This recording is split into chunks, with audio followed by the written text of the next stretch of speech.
What is good, Ninja? OJ over here from Player Essence, and welcome to another PE News. Today, we have some awesome information from Nintendo's official presentation name for their E3 Direct. We also got Okami HD information on the controls and how you'll be playing that on the Nintendo Switch. In addition to Naruto to Boruto Shinobi Striker, we've got the details on that release in Japan. So let's go ahead and get right into this. And we are starting off with Nintendo's E3 presentation is officially titled Nintendo Direct E3 2018. So this is interesting because over the years, Nintendo has had various different names for what they do at E3. When it comes to the digital presentation, we also have the showcase. There's been all sorts of stuff. But we're going back to the origins, back to the roots with just Nintendo Direct. So I love that wording, and then E3 2018. Now, what could this mean when it comes to the presentation style, format, and everything? So if you guys remember last year, they had the showcase, and there was, I think, 4 different games that were showcased in there, given more details and information, release dates, whatever it was, season passes, all of that stuff that was included, what you would expect to know about the game. They pretty much blew the game out. They had deep dives into the game. So that's what they did last year at the showcase, and then they had other games in between that when it came to it. Now, with the E3 Direct, what this one could be is that it's more like what you saw with Koizumi-san and what you saw with the Mini Direct. Not necessarily with the content with the Mini Direct, but the presentation style and format of how Nintendo has done Directs, even dating back to last year. So you basically have just a list of topics, and then you kind of go down each one. Some of them you spend more time on, some of them you don't, but there's not any deep dives or super showcases into those ones. So what we could be seeing this year is that Nintendo really wants to get the deep dives of the games in the Treehouse Live, because if you remember, Treehouse Live is where they just play games pretty much all day. All day they play games and they talk about the games, and that's where you get your deep dives into the games, and that is every single day of E3 when the show floor opens. So that stuff's amazing. The Treehouse Live is always good stuff. I think they started doing that in like 2014 or something like that. 2014, yeah, I think it was 2014, or was it 2013? It was 2014, okay. So they started doing that in 2014, and people absolutely loved it. They absolutely loved the whole Treehouse Live type of deal, and they're bringing that back again for this one as well. So we'll probably get deep dives into all of the cool games at the Treehouse Live, and then at the Nintendo Direct presentation for E3, it's just going to be, hey, here's the games, here's this, we're going to talk about this if we need to, or we're going to introduce some new mechanics, or whatever we need to do, and then we're going to move on to the next thing here. So I wouldn't expect this one to be super long, guys. I would expect it to be anywhere from 25 to 35 minutes, somewhere in that range, because even with the showcase last year, that was like 20-something minutes, I think. That was like not even 30, or it was very close to that. So I think that it's going to be right around that time frame. They're going to get through the things, they're going to talk about what you want to talk about, they're going to show like a trailer or whatever the case is, and that's that. Then move on to the next thing. At least that's how I think they're going to do it, based on what we've got with Nintendo Directs and using that verbiage or using that wording with what they've done before in the past. Now, I do want to talk about just a couple different things because I get these questions a lot during my live streams.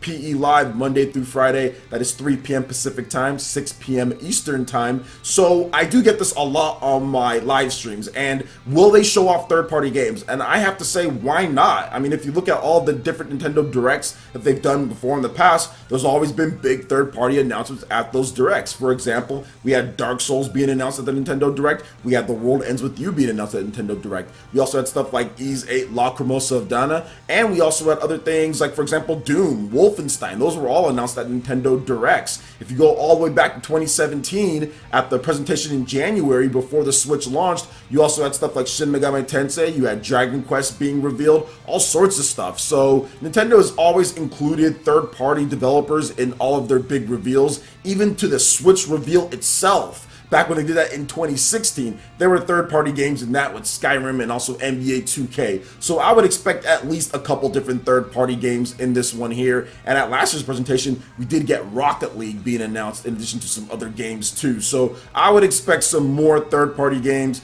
coming at this direct in terms of them presenting them in some way, shape, or form, whether it's just like a small trailer or just saying, hey, this game is coming. I do feel that we are going to get those games, and obviously there's a lot of different third-party games that they can bring over to the system. I'm just excited to see what happens with Nintendo's Direct. I think that Nintendo always has the most intriguing Direct because you never know what they're going to get, what they're not going to get, what franchises are coming back, what franchises aren't. It just seems like they are the most unscripted, most like unpredictable type of thing that can happen, whereas with the other companies sometimes it's kind of scripted, right? Like you kind of know what to expect. You know that you're going to get all this third-party support, you know that you're going to get this and that, or they just show the same games. And it seems like with Nintendo it's always something different, and it's just exciting, at least in my opinion. That's the vibe that I get. Now I'm going to watch all the different presentations, guys. You guys know I'm going to live stream everything, but it's always the most exciting to me because Nintendo is literally like the definition of the wild card, right? You have no idea what they're going to do. So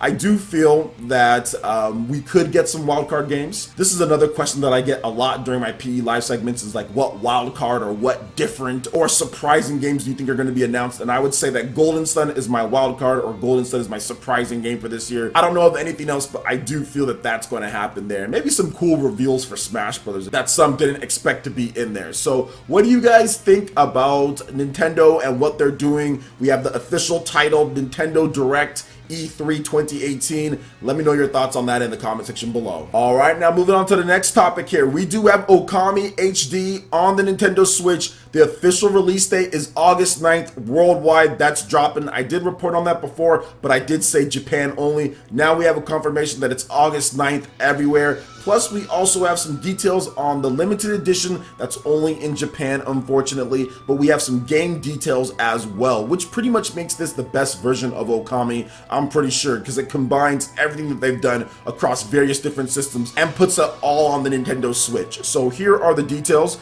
There will be touchscreen support in portable mode because you can't play touchscreen when it's docked to the TV. Hold the R button and use the control stick for brush controls if you rather use normal controls like you played on the PS4, Xbox One, or on the PS2 or the PS3. In TV or tabletop mode, the gyroscope in the Joy-Con is supported, so you will have that Wii-like motion controls if you want that. Now hold the R button and use motion controls in order to easily draw the strokes of Okami's attacks. Down various settings to modify the sensitivity of the gyroscope will be available. So let's talk about this, guys, because I feel that this is the ultimate version of Okami, because you get everything of the previous versions. You get HD, which was in the PS3 version, also PS4 and Xbox One. You've got that. You've got touchscreen controls. So if you liked Okami Den on the Nintendo DS, which did that, you've got that. You've got those controls in this one, but then you also got the controls of the Wii version of the game. So if you love the Wii version of the game where you use the Wii remote to draw the brush strokes, then you've got that as well. Plus you've got portable play like the DS, and you've got TV play like the PS2 or the Wii or the PS3,